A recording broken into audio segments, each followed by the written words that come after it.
Dr. Shannon Hayter, welcome to Art for Life. Thank you. It's great to be here. Now, you're receiving tonight the very first Whitman Walker Clinic Community Service Award. What does receiving an award like that from Whitman Walker mean to you? You know, and I was really surprised, actually, and it actually really warms my heart.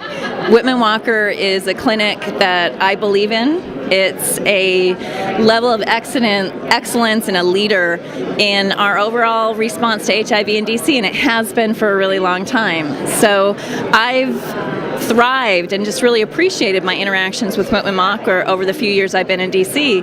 And so to then have it given back, to say thank you, and it's just amazing to me. So for me, it just touches my heart, and it reaffirms, like, wow, this is a group that I'm proud to be associated with, and I hope that association stays for a long time. Now, tonight's event's raising money for HIV prevention services in communities of color to help Whitman Walker really reach these communities. What would you say to people to encourage them to continue to support Whitman Walker, not just tonight, but throughout the rest of the year?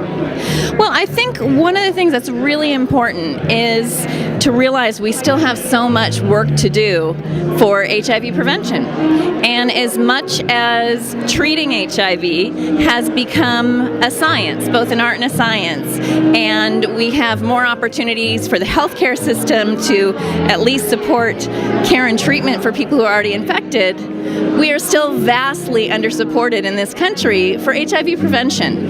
Whitman Walker's history has roots in HIV prevention, and so private investment, private support like tonight is critical to make sure Whitman Walker can keep the flexibility and the meaning and the mission going strong for prevention that complements their healthcare services as well. Dr. Shannon Hayter, congratulations. Thank you for being here, and enjoy the evening. Thank you so much.